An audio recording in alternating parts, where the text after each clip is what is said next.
하나님 우리가 주님의 그 사랑 가운데 나아가기를 원합니다. 하나님 그 자비와 분별과 있는 하나님 아버지 그 풍성한 하나님의 그 놀라운 사랑 가운데 나아가기를 원합니다. 하나님 우리를 위하여서 자기 아들을 친히 우리에게 내어주시고 하나님 아버지 놀라운 그 구원의 길을 열어주신 주님 그 사랑에 감격하며 감사하며 주님 앞으로만 나아갑니다. 주님 이름 보여주시옵소서. 우리 가운데 그 놀라운 풍성한 사랑 경험케 하여 주시옵소서. 우리가 주님 안으로만 들어갑니다. 주님 오늘도 주의 사랑 가운데 회복되게 하시고 하나님의 심령과 마음과 무너진 것을 세워주시옵소서. 주님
주시옵소서.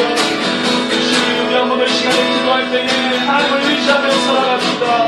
이 시간에 주님 우리의 심령과 마음을 돌아보시고 주님께로 향하여 나아갈 수 있는 귀한 은혜의 시간 되게 해주십시오라고 우리 한 번 더 고백하며 주님 앞에 간구합시다. 주님 그렇습니다. 주님 앞에 간구합니다. 하나님 아버지 그 놀라운 하나님을 위한 주님의 그 모든 것이 하나님 예배를 통하여 주의 가운데 부어지게 하여 주시옵소서. 주님 그 교회를 사랑잡아 주시옵소서. 하나님의 것으로 채워주시옵소서. 우리 한 사람 한 사람에게 하늘의 힘을 입혀주시고 이 트루마기를 입혀주시옵소서. 하나님 우리 가운데 있는 그 모든 정체적인 부분들과 멈춰 있는 그 모든 것들을 움직여주시고 살아나게 하여 주시고 하나님의 사랑으로 다 동행하게 하여 주시옵소서. 주님을 교회를 오시켜주시기를 바랍니다. 하나님 은혜가 놀랍습니다. 우리 가운데 하나님 아버지 찬양을 모든 들을 껴주시고 주님으로 말미암아 하나님 아버지 나아갈 수 있는 그런 시간 되게 하여 주시옵소서.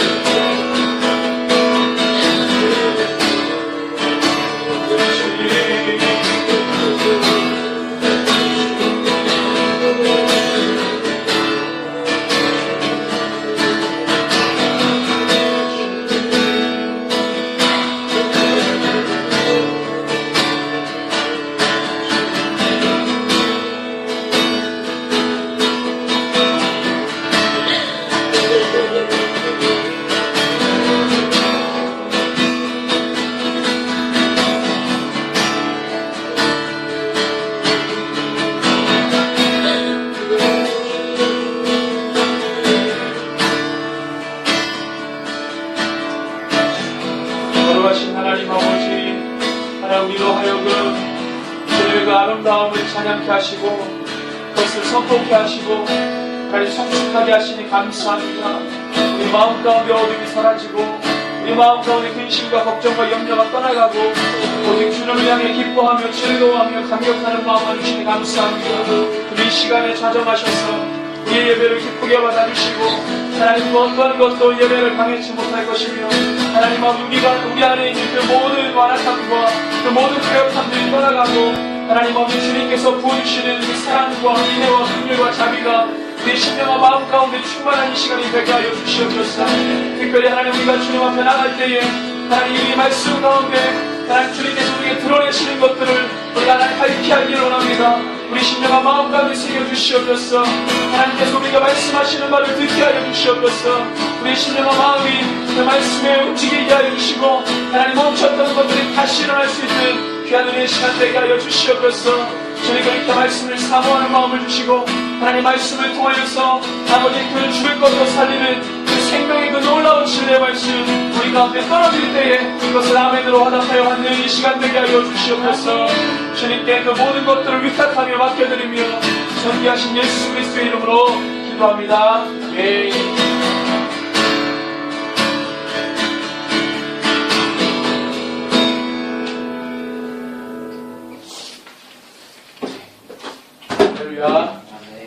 우리 오늘 말씀 함께 보겠습니다. 오늘 말씀은 데살로니가전서 3장 말씀입니다. 데살로니가전서 3장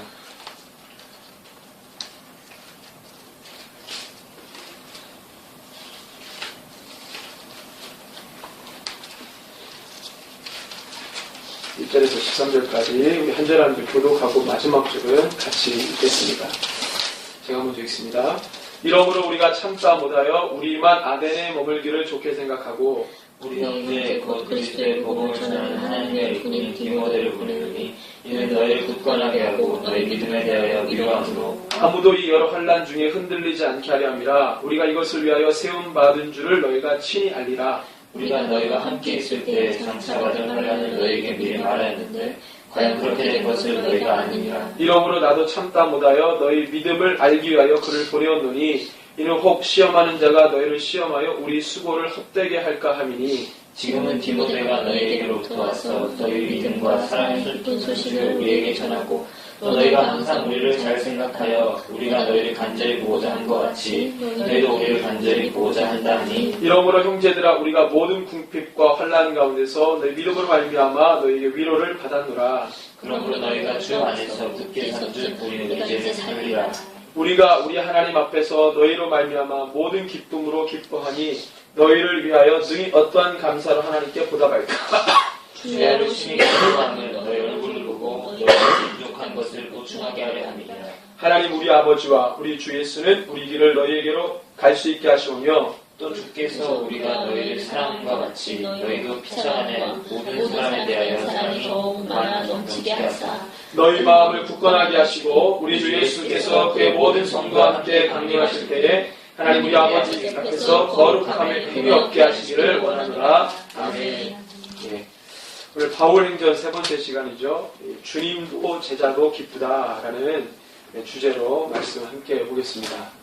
오늘 말씀을 쭉 보면은요, 이 말씀이 준 아젠다 두 가지가 있습니다. 첫 번째는 뭐냐면 우리의 삶에 생생한 현실을 인식해야 된다는 것 첫 번째입니다. 우리의 삶에 생생한 현실, 영적 전쟁입니다. 그것이 있다는 것을 분명히 이야기하고, 두 번째는 보상에 관한 겁니다. 보상. 그건 뭐냐면 하나님과 교회의 기쁨과 영광에 참여하는 것, 이 보상인데 이 두 가지가 있습니다. 그래서 오늘 말씀을 통해서 이 두 가지를 우리 통해서 말씀을 깊이 보려고 합니다. 자, 먼저 이게 보니까 여러분 데살로니가 교회에 관련된 것은 우리가 저번에 그 사도행전 할 때 여러분들이 알고 있으리라고 생각을 하고요. 자, 보십시오. 데살로니가 교회에서 굉장히 큰 어려움을 갖고 부득이하게 빨리 빠져나올 수밖에 없는 상황에서 남겨둔 자들, 데살로니가에서 믿음의 씨앗을 뿌려서 남겨진 자들이 어떻게 믿음 안에서 잘 자라갔는가, 이게 바로 떠나온 이 바울의 지대한 관심이었습니다. 우리가 참 어렵게 그 땅을 나왔는데 여전히 그 땅에 남아있는 믿음을 받은 자들, 이 복음을 받은 자들이 우리가 받은 환난처럼 어려운 상황 가운데 처해 있을 텐데 그들이 믿음 안에서 잘 설 수 있을까, 이 걱정과 염려가 바울에게 있었어요. 그래서 너무나도 그 바울의 걱정이 너무 심해서 누구를 보낸다고 했습니까? 디모데를 보낸다고 했습니다. 3장 1절에 보니까 우리가 참다 못하여 그랬습니다. 우리가 참다 못하여. 막 견딜 수 없는 걱정과 염려가 있는 거죠. 바울의 걱정과 염려는 뭐겠습니까? 하나밖에 없어요. 데살로니가의 복음을 받은 자들이 그 몇몇 안 되지만 그들이 정말로 믿음 안에서 잘 서 있는가? 그게 너무너무 고통이고 고민인 거죠. 그래서 견디다 못해 디모데를 보냅니다. 예. 정말 호랑이 굴 속에 보내는 거죠. 예. 정말로 뜨거운 풀물 속에 다니엘의 새 친구가 들어가는 것처럼 정말로 그 척박하고 거의 죽을 위협까지 받으면서 데살로니가 지역에서 쫓겨나왔는데 다시 불구덩이 속으로 자기 아들과 같은 디모데를 보내잖아요. 왜 그렇습니까? 바울의 이 고민이 뭐였어요? 데살로니가에 남겨진 복음을 받은 자들이 믿음 안에 잘 서 있는가? 그래서 보냈습니다. 자, 그래서 이유가 나오죠. 2절 후반절 이는부터. 이는 너희를 굳건하게 하고 너희 믿음에 대하여 위로함으로 3절 아무도 이 여러 환난 중에 흔들리지 않게 하려 함이라. 그랬습니다. 그러니까 여전히 데살로니가 지역에서는요. 바울을 내쫓았지만 바울의 일행을 내쫓았지만 여전히 바울의 그 교리에 동조하는 그 사상에 동조하는 자들을 여전히 핍박했다는 것입니다. 여전히 괴롭혔다는 거예요. 근데 너무 감사한 것은 바울이 떠났지만 바울의 말씀을 듣고 그렇게 살기로 결정했던 사람들이 마음을 바꾼 게 아니라 여전히 그 결정대로 살고 있었다는 겁니다. 그러니까 환난이 여전히 유효하고 있었다는 거예요. 믿음이 있는 곳에 환난이 있습니다. 믿음의 몸부림이 있는 곳에 믿음의 몸부림을 막 칩니다. 그러면 환난이 있어요. 여러분들. 환난을 환영하시기 바랍니다. 내 인생에 환난이 없다는 것은 믿음이 없다는 거예요. 내 삶에 환난이 자꾸 생긴다. 믿음이 있다는 겁니다. 할렐루야. 그래서 우리가 예전에 이제 고난 충만하십시오 이런 인사를 했는데 지금 이제 그런 상황이죠. 그래서 보낸 이유가 뭐냐? 믿음에 대하여 위로함으로 아무도 이 여러 환난 중에 흔들리지 않게 하라며 믿음이. 그래서 디모데를 보내게 된 거예요. 그 다음에 3절 후반절에 보니까 우리가 이것을 위하여 뭘 받은 줄을 너희가 아니라 세움받았다 그랬습니다. 이것을 위하여 우리가 세움받았다. 사명받았다는 거죠. 어려운 중에서도 복음을 들고 가는 것, 이게 바로 그들이 받은 사명이라는 것. 어렵다고 해서 피해가는 게 아니고, 어렵다고 해서 도망가는 게 아니고, 어렵지만 그 속에 불구덩이 속에 들어가서 뭐예요? 그 사역을 감당하겠다. 이것이 바로 바울이 가지고 있었던 영성이었습니다. 자, 그 다음에 이제 좀 내용을 보니까 우리가 너희와 함께 있을 때 장차 받을 환난을 너희에게 미리 말하였는데 그랬습니다. 자, 예수님도 마찬가지죠. 예수님도 제자들에게 너희가 나를 사랑하며 세상이 너희를 미워할 것이다. 미리 말씀하셨어요. 마찬가지로 바울이 데살로니가 지역에 있는 사람들에게 야, 너희가 예수를 믿으면 이 도를 따라오면 반드시 네 인생 가운데 괴로운 일이 생길 것이다. 네 인생 가운데 충돌이 있을 것이다. 환난이 있을 것이다. 라고 분명히 얘기했습니다. 자, 보십시오.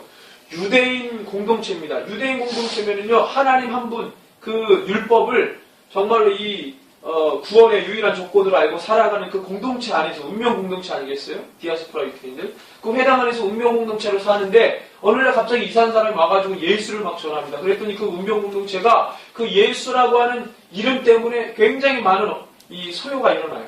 그래서 그 예수를 따르는 자들이 생겨나게 됐습니다. 그런데 유대 공동체 안에서, 그 유대 공동체 안에는요, 서로 경제적으로, 여러 가지 많은 이 관계적으로 많이 얽히고 설켜 있어요. 관계를 합니다. 소통합니다. 그러니까 그 보장과 그 다음에 그 관계 속에서요, 그 어떤 혜택도 받지 못하는 상황이 된 거예요. 예수를 따라가면. 유대인 사회, 유대인 운명 공동체 안에서 예수를 믿으면 거의 추방되다시피 그 공동체 안에서 전혀 보살핌과 보장을 받지 못하는 상황이 돼버리는 거죠. 그러니까 예수를 따라간다는 것은 굉장히 많은 것을 버려야 되는 것을 의미했습니다.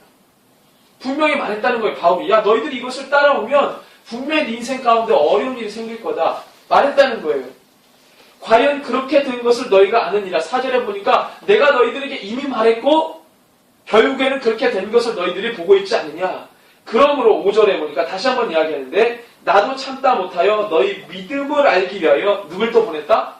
계속 그 얘기를 합니다. 그러니까 내가 미리 말했고 지금 너희들이 겪고 있고 그래서 참다 못해서 너희들이 정말로 믿음 안에 잘 서 있는가 보기 위해 디모데를 보냈다라는 것을 2번 반복해서 얘기하는 거예요.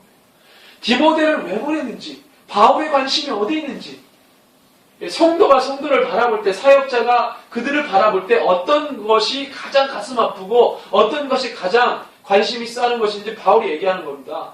바울의 지대한 관심은 뭐예요? 다른 거 없어요. 그가 믿음 안에서 서 있는가, 그 공동체가 어떤 환난 가운데서도 믿음 안에 서 있는가가 가장 중요했습니다. 다른 게 없었어요. 그래서 이는 혹 시험하는 자가 너희를 시험하여 우리 수고를 헛되게 할까 합니다. 그래서 첫 번째 아젠다가 뭐라고 했습니까? 영적 전쟁이라는 생생한 삶의 현장이 있다는 것을 인식하는 거라고 했어요. 너희의 믿음을 무너뜨리려는 어떠한 세력이 있다. 너희들이 믿음 안에 서려고 하는데 그것을 방해하는 자들이 있다. 여러 가지 많은 형태들로 너희들을 공격할 것이다. 각가지 너희들이 약점을 치고 들어오고 너희가 이걸 치면은 어쩔 수 없이 무너질 수밖에 없는 것을 가지고 막 너희들에게 돌격해서 돌아오는 그런 어려움들이 있을 것이다. 그런데도 너희가 믿음 안에 설 수 있는가? 이게 바울의 고민이었어요. 바울은 다 알고 있었어요. 디아스포라 유대인들이 무엇을 치면은 넘어질 수 있는지 바울은 다 알고 있어요. 왜? 바울도 디아스포라 유대인이기 때문에. 그들의 약점과 그들의 관심과 그들에게 필요한 것들이 무엇인지 알기 때문에 그거 하나 무너뜨리면 완전히 무너진다는 것을 바울이 알아요. 그렇기 때문에 미리 얘기했을 거예요. 미리 충고했을 거예요. 권면했을 거예요. 그런데 이미 그들이 경험하고 있었습니다. 시험하는 자가 너희를 시험하여 우리 수고를 헛되게 할까? 여러분들 우리의 삶에서도 삶의 현장에서도 그런 일이 있죠. 내가 믿음 안에 서려고 하는데 여러 가지 많은 것들이 믿음 안에 서려고 하는 것을 방해합니다. 주님 말씀 앞에 서는 것을 방해해요. 내 자신일 수도 있고요. 어떤 외부의 요인일 수도 있습니다. 내적인 요인과 외적인 요인이 함께 연합해서 나를 막 무너뜨리려고 하죠. 그것을 여러분들 잘 파악해서 여러분들 정말 믿음 안에 서시길 바랍니다. 그래서 하나님이 늘 내 안에 내주하시도록 여러분들이 이렇게 내어드리는 거예요. 자, 그리고 난 다음에 바울, 이제 이것이 바로 첫 번째 우리에게 주는 이제 아젠다죠. 우리의 삶의 생생한 현실을 인식하는 거. 영적 전쟁이라는 것입니다. 막 싸우는 것이죠. 자, 그 다음에 이제 두 번째는 보상에 관한 것인데, 데살로니가전서 3장 8절에서 9절입니다. 자, 6절에서 7절에 보면은 그렇게 해서 디모데를 보냈는데 결과를 가져왔어요. 그 결과가 무엇입니까? 먼저 읽어볼까요? 6절에서 7절.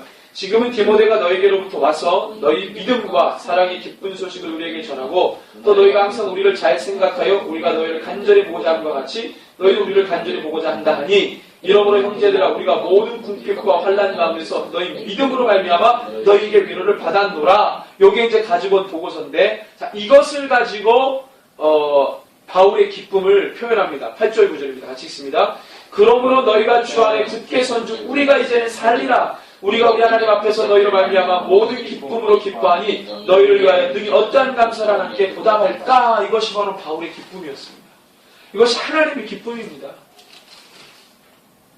디모데를 노심초사하며 보냈는데 너무나도 감사하게 그 공동체가 믿음 안에 잘 서 있는 것을 듣게 되었습니다. 얼마나 기뻐요. 그렇죠? 한 명이 됐든 둘이 됐든 셋이 됐든 믿음 안에 서 있다고 하는 그 자체의 보고를 받을 때 바울이 너무 기쁘고 왜? 여러분 우리가 초반절에 보니까요. 바울이 뭐라고 했습니까? 참다 못하여. 그 다음에 또 5절에 보니까 참다 못하여 두 번이나 얘기했어요. 너무 견딜 수 없어서 너무 궁금해서 그들이 믿음 안에 잘 서 있는가 모든 관심이 다 거기에 쏠려 있는데 보고를 딱 듣는데 너무너무 기쁜 거예요. 너무 시원한 거죠. 그 바라는 대로 잘 믿음 안에 서 있게 되었다는 것입니다. 두 번째 아젠다는 보상에 관한 것이었는데 여러분들 믿음 안의 선자의 보상은 뭐겠습니까? 믿음 안의 선자의 보상. 하나님이 상급 주신다고 했는데 여러분들 믿음 안의 선자의 보상이 여러분 부동산입니까? 네? 통장에 잔고가 쌓여가는 거겠습니까? 내 어떤 위치가 달라지는 것. 저게 낮은 위치에 있었는데 이제 높은 위치에 있는 거. 이런 겁니까?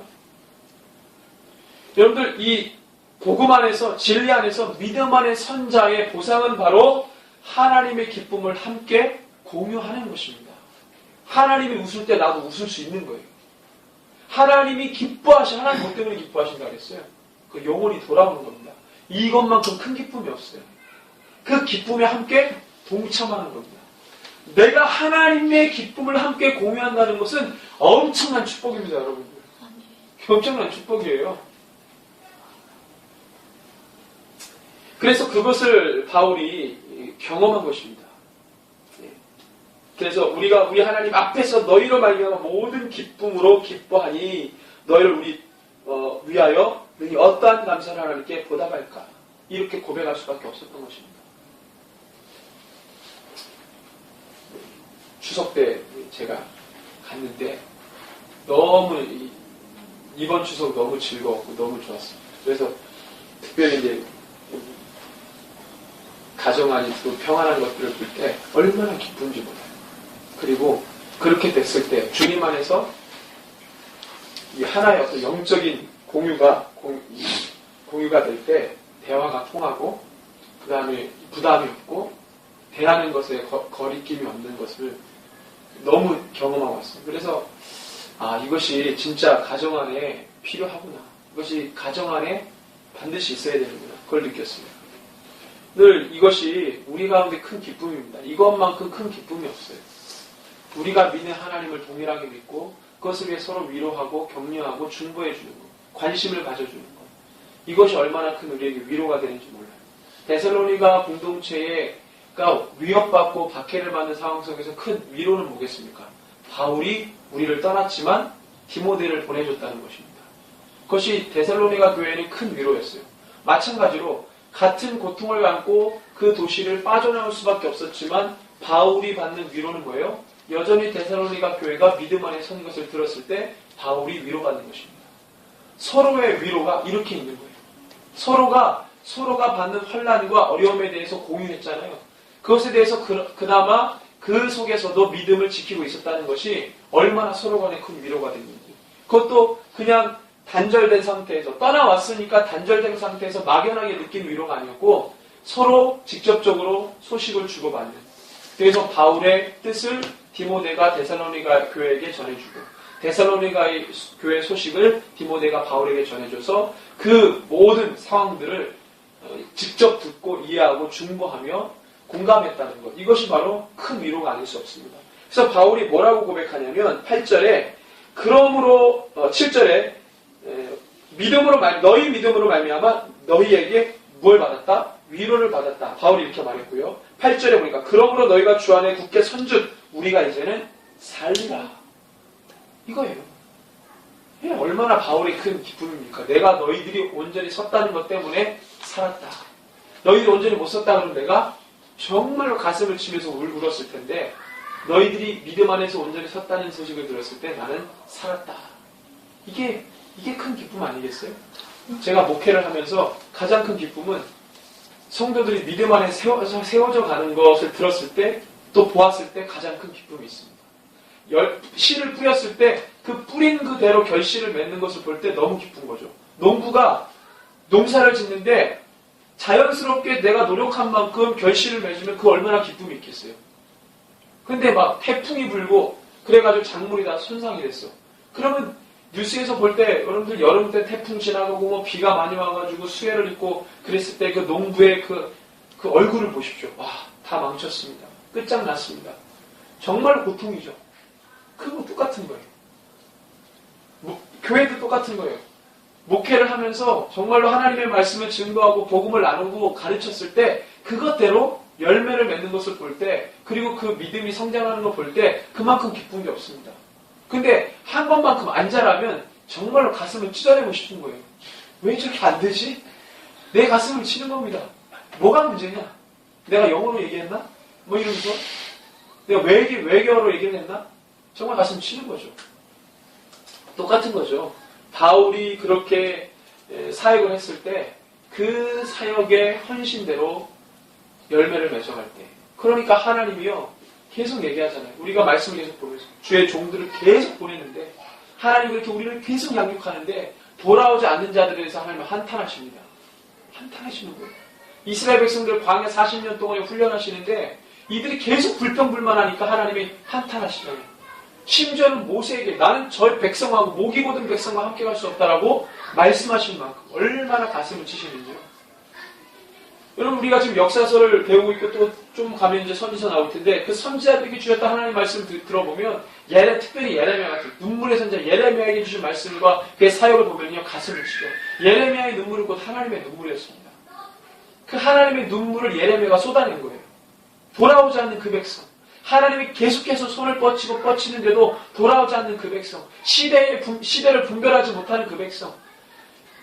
예레미야 선지자가 바벨에게 머리를 조아리고 굴복해야 된다고 말하니까 친바벨론자라고 낙인 찍어가지고 그 사람을 매도하는 이 어처구니없는 예레미야는 하나님의 뜻을 전한 거지 친바벨주의자가 아니었습니다. 근데 세상 사람들은 그걸 보고 정치적으로 해석해요. 사회적으로 해석합니다. 그러나 전혀 영적으로 둔감한 거죠. 시대를 분별하지 못하는 거죠. 하나님의 뜻이 어디 있는가를 분별하고 그것을 주목하는 것이 필요한데 그렇지 않다는 것입니다.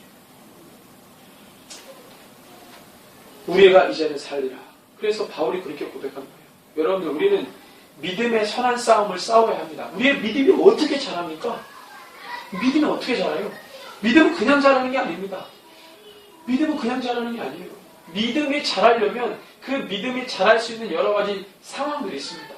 그냥 자라지 않아요. 믿음은요 싸워서 그 믿음이 단단해집니다. 그 싸움이 있다는 거예요. 우리 디모데전서 6장 12절을 한번 볼까요? 디모데전서 6장 12절. 바울이 디모데에게 이야기했습니다. 같이 한번 읽습니다. 믿음의 선한 싸움을 싸우라. 영생을 취하라. 이를 위하여 내가 부르심을 받았고 많은 증인 앞에서 선한 증언을 하였도다. 너가 왜 부름받았냐? 믿음의 선한 싸움을 싸우라. 그 다음에 생명, 영생을 취하라. 너가 이것 때문에 부름받았다고 바울이 디모데에게 이야기하는 것입니다. 믿음의 선한 싸움을 싸우라는 거예요. 믿음은요, 어느 때 믿음이 있다라고 말할 수 있냐면, 여러분들 2000년 전에 이 로마 제국이 예수 믿는 사람 어떻게 했습니까? 이 증언들을 보니까, 여러분들 이 십자가를요, 대로변에다가 쫙 세웠어요, 길가에다가. 지금은 이제 가로등이 있지만, 가로수가 있죠, 가로등.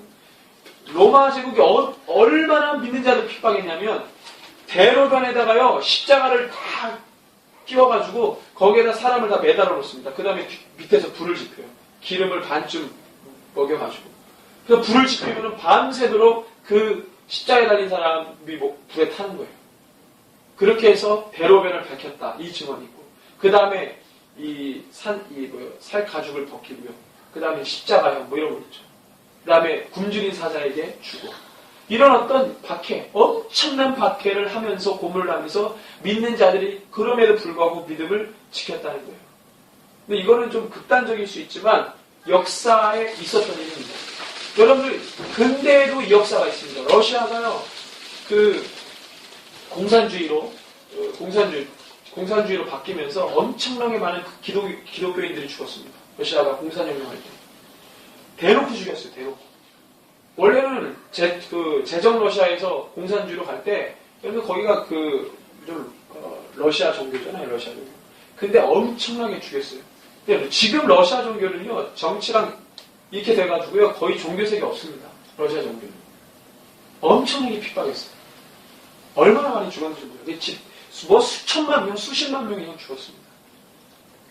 이게 자기 그 지도자가 자기 백성을 죽인 거예요. 왜? 종교, 그것 때문에. 기독교인들 공산주의에 방해된다고 해가지고 다 죽인 거예요.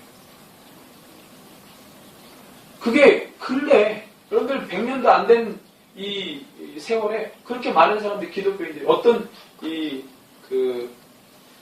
연구 발표를 보니까요, 충격을 받았는데, 그리스도인들이요, 지금부터 1세기 전에, 100년 전에 그리스도인들이 죽은 숫자가 1억인가? 1억에서 10억 사이에요. 그리스도인들이 무슨 여러 가지 많은 1차 세계대전, 2차 세계대전, 그 다음에 냉전 시대 때 이런 일로 해서 죽은 그리스도인들의 집계가 몇 억이에요, 몇 억. 1세기 안에서 죽은 그리스도인들. 엄청나게 순교당한 거예요. 우리가 모르는 사이에. 그걸 또 연구를 해놨어요. 우리가 모르는 사이에 우리 대한민국에도 얼마나 순교자가 많습니까? 100년 전에. 이름을 셀 수가 없어요. 어디 영상 보니까요, 우리나라에 들어온 순교자들 이 영상 만들어가지고 올라가는 순교자들의 이름이요, 한도 끝도 없어요. 계속 올라가요. 얼마나 많은지 몰라요. 믿음의 선한 싸움을 싸우라 그러는 거예요. 그 믿음의 선한 싸움에서 이기는 것이 바로 하나님의 기쁨입니다. 내가 정말로 하나님을 사랑한다, 내가 정말로 주님을 믿는다, 생명도 내주는 거죠. 마음으로 믿어 의에 이르고 입으로 시인하여 구원에 이르는 것이 바로 믿음입니다. 그래서 고린도후서 1장 24절을 볼까요? 고린도후서 1장 24절.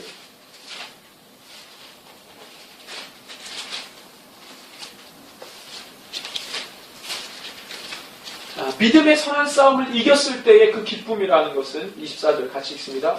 우리가 너희 믿음을 주관하려는 것이 아니요 오직 너희 기쁨을 돕는 자가 되려 함이니 이는 너희가 믿음에 어디에 섰다? 믿음에 섰다는 것 때문에 기뻐한다는 거예요. 초대 기독교 그리스도인들 박해를 받고 환난을 받는 그들에게 있어서 가장 큰 기쁨은 저들이 배도하지 않고 순교를 당하면서까지 믿음을 지켰다는 겁니다. 오늘 여러분들이 한번 여기 지하잖아요. 여러분들이 박해를 피해서 일로 왔어요. 지금 밖에 나가면 박해를 받아 피해가지고 여기 와서 기도를 하고 예배를 했습니다. 그 박해받는 상황을 생각해 보십시오. 자, 효과리에 사는 그리스도인들이 효과리 동장한테 핍박받아가지고 10명이 순교당했대. 그러면 우리 막 두려워합니까? 그것보다도 배도했대. 이거에 두려워하는 겁니다. 순교에 따라 우리도 그럴 담대함이 생기는 거예요. 초대 기독교인들이 그랬습니다. 제가 이집트에 가니까요. 이집트에 가면은 신전이 있습니다. 신전. 그죠? 카르낙 신전, 유명한 신전들이 있는데, 제가 거기를 딱 들어갔는데, 거기에 들어가니까 물고기 모양이 벽에 그려져 있어요. 이방 신전인데, 물고기 모양이 그려져 있어요. 그 다음에 십자가. 그 물고기 모양은 뭔지 알죠? 이투스. 하나님의 아들 예수 그리스도. 이거 앞글자만 따가지고 한 게 이투스라는 건데, 이투스. 그 헬라어거든요. 그 이투스는 앞글자만 딴 거예요. 하나님의 아들 예수 그리스도. 이거가 물고기 모양으로. 그래서 초기 기독교인들이 서로 만나면은 암호입니다. 암호. 물고기 그리면 그리스도인이구나. 근데 거기 이방신전에 가니까 벽에 물고기 모양이 그려지고 십자가 그려졌어요. 그래서 가이드했던 목사님한테 다 물어봤죠. 아니 왜 이방신전이 이게 있냐고 그랬더니 초대 기독교 그리스도인들이요, 박해를 받으니까 갑자기 그 표현이 생각이 안 나네. 등불. 등잔 밑이 어둡다고 이방신전에 가서 예배를 드린 거예요. 박해를 피해가지고. 1세기에서 계속 그리스도인들이 박해를 받을 때 이방신전에 가서 예배를, 등잔 밑이 어둡다고. 거기 가서 예배를. 그래서 거기서도 하나님 앞에 예배를 드렸다는 거예요. 장소가 없으니까. 드릴 장소가 없으니까 이방신전에 가서 하나님께 예배를 드렸다는 거예요. 하나님이 거기 함께 하셨죠. 두세 사람이 내 이름으로 모인 곳에 내가 너희와 함께 하겠다. 그 말씀을 붙들고 그 초기 기독교 그리스도인들은 박해를 피해가지고 이방신전 거기 가서도 촛불을 켜면서 조용조용히 예배를 드렸다는 거 얼마나. 근데 그 다음에 이 터키에 가면은요, 갑바도기에 가면은 지하에 엄청난 기독교인들이 파놓은 불이 있잖아요. 다 피해서 들어간 거예요. 그러면서도 믿음을 지킨 거예요. 그렇게 하면서 믿음 지킨 거예요. 얼마나 큰 기쁨입니까? 빌립보서 1장 25절을 볼까요? 기쁨의 서신이라고 하는 빌립보서 1장 25절.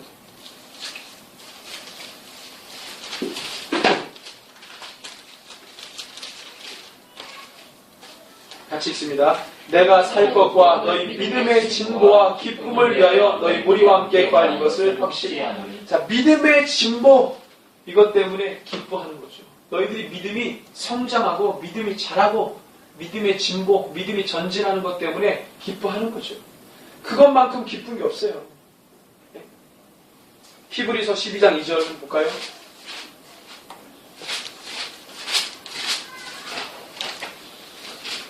히브리서 12장 2절 같이 읽습니다. 믿음의 주요 또 온전하게 하시는 이인 예수를 바라보자. 그는 그 앞에 있는 기쁨을 위하여 십자가를 참으사 부끄러움을 개의치 아니하시더니 하나님 보좌 우편에 앉으셨느니라. 자, 우리 1절부터 같이 읽어볼게요. 1절, 12장 1절에서 2절. 이러므로 우리에게 구름같이 둘러싼 허다한 증인들이 있으니 모든 무거운 것과 얽매이기 주시는 죄를 벗어버리고 인내로서 우리 앞에 당한 경주를 하며 믿음의 주여 또 온전하게 하시는 이인 예수를 바라보자. 그는 그 앞에 있는 기쁨을 위하여 십자가를 참으사 부끄러움을 개의치 아니하시더니 하나님 보좌 우편에 앉으셨느니라. 여러분들 1절에 있는 이 어려운 것들이요, 무엇을 굳건하게 하는 것이냐면 믿음을 굳건하게 하는 것이고 믿음의 경주입니다. 이것이 믿음의 경주예요. 그것을 통해서 뭐예요? 기쁨을 위하여, 그 앞에 있는 기쁨을 위하여 십자가를 참으시는 거죠. 그 앞에 있는 기쁨이라는 건 뭐예요? 예수님이 이 십자가를 보고 돌아올 자들 미리 그것을 보고 기뻐하시는 거죠. 그러니까 뭘 참으시는 거예요? 십자가를 참으시는 거예요. 그거를 감당하셨다는 겁니다. 그것을 보고 돌아올 자들을 생각하시니까 능히 그 십자가를 지실 수 있었다는 거죠. 로마서 15장 13절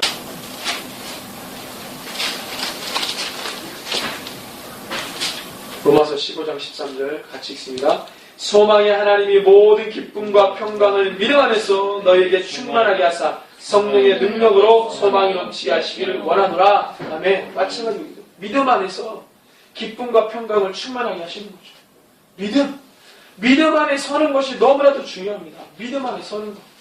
환난과 어려움과 여러 가지 많은 상황들 속에서 믿음을 저버리지 않고 믿음 안에 서는 것, 믿음으로 이기는 것, 선한 싸움을 싸우며 그 믿음 안에 승리하는 것, 이것이 가장 큰 기쁨이라고 말하는 것이죠. 그래서 믿음에 선다고 했을 때 우리 반드시 기억해야 되는 건 뭐냐면 믿음을 서지 못하도록 하는 상황과 실제 전쟁이 있다는 것을 꼭 기억하시기 바랍니다. 그것이 환난과 핍박과 궁핍과 위기, 여러 가지 곤란함으로 올 수 있다는 거예요. 올 수 있어요. 결론은 뭡니까? 믿음에 서라는 것입니다. 말씀과 참된 진리와 복음 앞에 서라는 것이에요. 바울은 그것이 우리에게 위로가 되고 기쁨이라고 말했습니다.